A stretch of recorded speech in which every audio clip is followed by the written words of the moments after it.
বাংলার জনরবের পক্ষ থেকে আপনাদের সকলকে শুভেচ্ছা জানিয়ে আজকের সকালের যে আমরা প্রভাতী অনুষ্ঠান সকাল 8টা থেকে 8:30টার মধ্যে যেটা আমরা আপলোড করে থাকি সেটা অনেকটা দেরি হয়েছে। কারণ দেরি হয়েছে এই কারণেই যে গতকাল রাতে আমার একটা প্রোগ্রাম ছিল আমাদের বাংলার জনরবের পক্ষ থেকে কাজী নজরুল ইসলামের 126তম জন্মদিবস উপলক্ষে একটি আলোচনা সভা ছিল বিপ্লবী নলিনী গুহ সভাঘরে। সেই অনুষ্ঠান শেষে এবং তার সমস্ত কাজকর্ম শেষ করতে অনেকটা সময় চলে যায়, সেই জন্য রাতে কোনো ভিডিও আমরা আপলোড যেমন করতে পারিনি তেমন কোনো রেকর্ডিংও করতে পারিনি।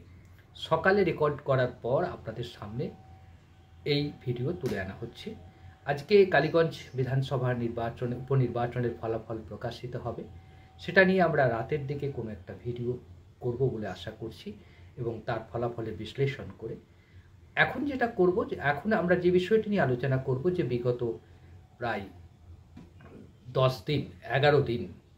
11তম দিন চলছে যেখানে ইরান এবং ইসরায়েলের মধ্যে যে সংঘাত সেই সংঘাত চলছে এবং এই সংঘাতের মাঝখানে ঢুকে পড়েছে মার্কিন যুক্তরাষ্ট্র। এই মার্কিন যুক্তরাষ্ট্র ঢুকে পড়েছে এই কারণে যে আমরা গতকাল দেখলাম, অর্থাৎ ভারতীয় সময় 5:30, ভারতীয় সময় 5:30 আর ভারতীয় সময় 7:30 এবং ইরানের সময় 5:30টার সময় ওখানে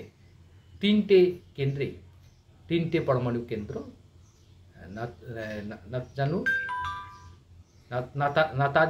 নাতাজান, ইস্পাহান এবং ফার্দ, এই ফার্দ কেন্দ্রে 3টে পরমাণু কেন্দ্রে আমেরিকা হামলা চালায় এবং আমেরিকার প্রেসিডেন্ট ডোনাল্ড ট্রাম্প রীতিমতো টুইট করে দাবি করেন যে 3টে পারমাণবিক কেন্দ্র ধ্বংস হয়ে গেছে। এই ঘটনার পর গতকাল আমরা একটি ভিডিও করেছিলাম, সেখানে আমরা বলেছি যে ইরানি কর্তৃপক্ষের পক্ষ থেকে ইরানি কর্তৃপক্ষ দাবি করছে যে সেরকম তাদের কিছুই হয়নি। হ্যাঁ, এটা হয়েছে, ওখানে বোমা বিস্ফোরণ হয়েছে বা বোমা ফেলা হয়েছে, বি স্টেলথ বলে একটা খুব বাংকার বিস্ফোরণ করার মতো যে বোমা একমাত্র সেটা আমেরিকার হাতে আছে, সেই বিস্ফোরণ করানো হয়েছে, এটা ঠিকই, কিন্তু তাতে পরমাণু কেন্দ্রের বা পারমাণবিক কোনো ক্ষয়ক্ষতি হয়নি, সরঞ্জামের কোনো ক্ষয়ক্ষতি হয়নি। সেগুলো নাকি ইরান সরকার অনেক আগেই ওই সব কেন্দ্র থেকে সরিয়ে ফেলেছিল। তো এ থেকে এটা প্রমাণিত হয় যে আমেরিকা ভুল পথে ভুল জায়গায় আক্রমণ করেছে এবং আমেরিকার গোয়েন্দা তথ্য ভুল ছিল এবং আমেরিকা বুঝতেই পারেনি যে তাদের পরমাণু কেন্দ্রের যত সরঞ্জাম সব সরিয়ে নেওয়া হয়েছে অন্যত্র, এইটা আঁচ করতে পারেনি আমেরিকা।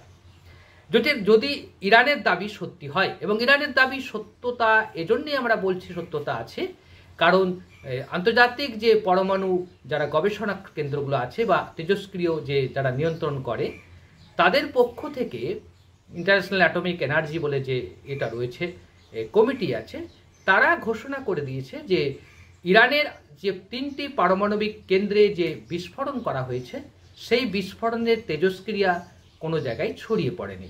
তার মানে এটা খুব পরিষ্কার যে ইউরেনিয়াম মজুদ ছিল হয়তো একটা সময়, কিন্তু ইউরেনিয়াম এখন মজুদ নেই। যদি এখন মজুদ থাকতো তাহলে তার তেজস্ক্রিয়াটা ওই চত্বরটাই ছড়িয়ে পড়তো, সেটা হয়নি।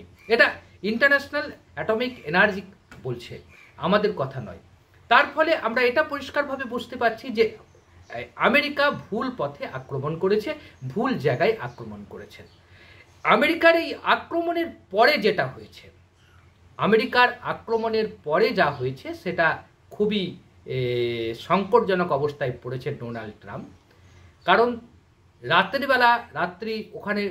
প্রায় 10টা 10:30টার সময় এই আক্রমণটা হয়েছে এবং আমরা জানি যে এখানে আক্রমণ শেষ হয়ে যাওয়ার পরে আমরা যেটা দেখতে পেয়েছি যে আমেরিকা জুড়ে বিক্ষোভ কর্মসূচি শুরু হয়েছে। যুদ্ধ নয়, শান্তি চাই, ইরান থেকে হাত ওঠাও, আমেরিকার দাবিতে গোটা আমেরিকাবাসী রাস্তায় নেমে পড়েছে এবং আমেরিকার যারা সিনেটর, যারা মার্কিন কংগ্রেসের যারা সদস্য, তারা তীব্রভাবে প্রতিবাদ করেছে আমেরিকার এই নীতিকে, এবং তারা বলেছে যে কংগ্রেসের অনুমোদন ছাড়া এই ধরনের হামলা চালানোটা সংবিধান বিরোধী। আমেরিকান সংবিধানকে অপমান করছেন ডোনাল্ড ট্রাম্প, এত বড় কথাও সেখানে কয়েকজন মার্কিন কংগ্রেসের সদস্যরা দাবি করেছেন। এই প্রেক্ষাপটে দাঁড়িয়ে এখন আমেরিকার যে ঘরের ভিতরে যে বিদ্রোহ শুরু হয়েছে সেটা দেখার মতো বিদ্রোহ। আমরা ছবি দেখাতে পারতাম, ইউটিউবের যে নতুন যে সিস্টেম এসেছে সেই সিস্টেমের ফলে আমরা অন্যের কোথাও থেকে যদি আমরা ছবি নিয়ে এখানে দেখাই তাহলে আমরা সেটা কপিরাইটের মধ্যে পড়ে যাব, সেই জন্য আমরা এটা দেখাচ্ছি না। হয়তো আপনারা বিভিন্ন মিডিয়ায় খবর দেখলে পরিষ্কারভাবে বুঝতে পারবেন যে আমেরিকাতে বিক্ষোভ শুরু হয়েছে। ইসরায়েলে মানুষ পালিয়ে যাচ্ছে, মানুষ ঘর বাড়ি ছেড়ে পুরো পালিয়ে যাচ্ছে, সাইপ্রাস হয়ে অন্যত্র পালিয়ে যাচ্ছে। এই হচ্ছে পরিণতি ইসরায়েলের, এই হচ্ছে পরিণতি আমেরিকার। আমেরিকা ইরানকে আক্রমণ করার পর অনেকেই ভেবেছিলেন যে ইরান হয়তো চুপ করে যাবে, চুপ করে যায়নি। ইরান আরও প্রতি আক্রমণ চালিয়েছে, এবং গতকাল আমরা জানি যে ইসরায়েলের যে বায়ো ওপেন, যেটা ওরা জীবাণু রাসায়নিক যে বোমা বা রাসায়নিক অস্ত্র তৈরি করার যে কারখানাটা করেছিল ইসরায়েল, সেটাকে গুঁড়িয়ে দিয়েছে ইরান বোমা বিস্ফোরণ করে। এবার ইরানের এই আক্রমণের ফলে এখনো পর্যন্ত ৭২,০০০ কোটি টাকা ক্ষতি হয়েছে ইসরায়েলের।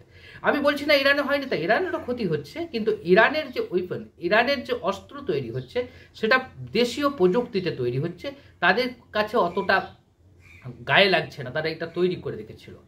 এখন মূল এবার নিশানায় আছে মার্কিন যুক্তরাষ্ট্রের যে সকল সেনা ছাউনি মধ্যপ্রাচ্যে রয়েছে, কম বেশি প্রায় ৫০,০০০-এর বেশি সেনা রয়েছে মধ্যপ্রাচ্যে।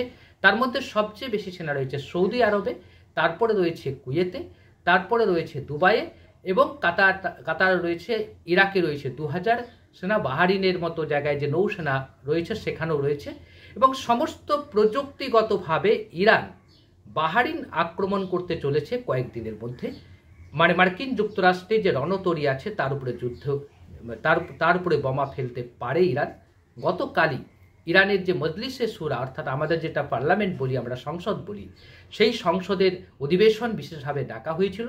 সেই সংসদ অধিবেশনে ডেকে সেখানে মজলিসে শুরা সিদ্ধান্ত নিয়েছে যে হরমুজ প্রণালী বন্ধ করে দেওয়া হবে, হরমুজ প্রণালীকে সাময়িকভাবে বন্ধ করে দেওয়া হবে। এর ফলে পৃথিবীর মধ্যে ৩৩% গ্যাসের সংকট তৈরি হবে, ২০% তেলের সংকট তৈরি হবে, যার ফলে সমগ্র বিশ্ব স্তব্ধ হয়ে যাবে বলে রাজনৈতিক মহল মনে করছেন, আন্তর্জাতিক রাজনৈতিক মহল মনে করছে। সব মিলিয়ে ইরানের প্রতি মার্কিন যুক্তরাষ্ট্রের আক্রমণের পর যখন অনেকেই ভেবেছিলেন ইরান হয়তো নরম হবে, ইরান হয়তো আত্মসমর্পণ করবে, ইরান হয়তো আলোচনার টেবিলে বসবে, কিন্তু আলোচনার টেবিল তো দূরের কথা, বরং তারা আরও বেশি আক্রমণাত্মক ভূমিকায় গেছে এবং ইসরায়েলের 14টা শহর নিশানা করে, জেলা শহর থেকে শুরু করে বড় শহরগুলোকে নিশানা করে তারা গতকাল ক্ষেপণাস্ত্র ছুঁড়েছে এবং মিসাইল ছুঁড়েছে, এবং সেই মিসাইলেতে গোটা ইসরায়েল ধ্বংসস্তূপে পরিণত হয়েছে। আপনারা যদি একটু খোঁজ খবর রাখেন তাহলে দেখবেন গোটা ইসরায়েল ধ্বংসস্তূপে পরিণত হয়েছে। প্রথমত যে ঘটনা ঘটল, এই ঘটনার ফলে একটা জিনিস পরিষ্কার হয়ে গেল, ইসরায়েল তার অস্তিত্ব সংকটের মধ্যে পড়ল, তার জমিতে পড়ল। মধ্যপ্রাচ্যে ইসরায়েল কতটা টিকতে পারবে তা নিয়ে যথেষ্ট সন্দেহ রয়েছে। ইতিমধ্যেই আমরা দেখেছি যে সৌদি আরব আমেরিকার এই আক্রমণের তীব্র নিন্দা করেছেন, এবং তারা বলেছে এই ধরনের আক্রমণ আমেরিকা একটা অহেতুক সার্বভৌম দেশের প্রতি আক্রমণ করাটা আন্তর্জাতিক আইনের লঙ্ঘন করেছে, এবং আমেরিকা সত্যিই আন্তর্জাতিক আইন লঙ্ঘন করেছেন, এটা নিয়ে কোনো সন্দেহ নেই। ইসরায়েল একটা সন্ত্রাসবাদী রাষ্ট্র হিসাবে যেমনভাবে আন্তর্জাতিক আইন লঙ্ঘন করছে, একই রকমভাবে আমেরিকা কেন করছে সেই প্রশ্নটা তুলেছে সৌদি আরব।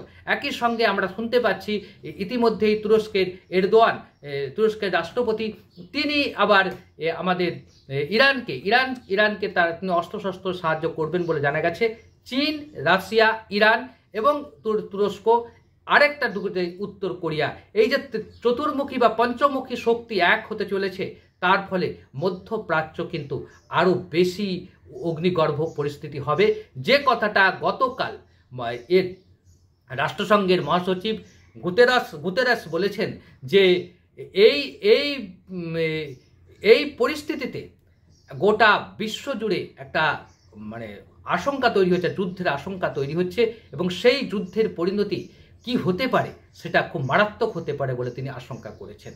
সব মিলিয়ে বলা যেতে পারে যে এখন ঘরে বাইরে সংকটের মুখে ট্রাম্প, বাইরে তীব্র সমালোচনার মুখে পড়তে হচ্ছে তাকে আন্তর্জাতিক আইন ভাঙার দায়ে। ইসরায়েলের নেতানিয়াহু এখন আরও সংকটে পড়েছে। সবচেয়ে বড় সংকট হচ্ছে ইসরায়েলের মাটি ছেড়ে যেভাবে ইসরায়েলি নাগরিকরা চলে যাচ্ছে, তাতে আর যাই হোক আগামী দিনে ইসরায়েল যে ইহুদি মুক্ত হবে সেটা নিয়ে কোনো সন্দেহ নেই। আপনারা কি বলছেন? আপনাদের মতামতের প্রত্যাশায় রইলাম। আজ এই পর্যন্ত, আবারও দেখা হবে।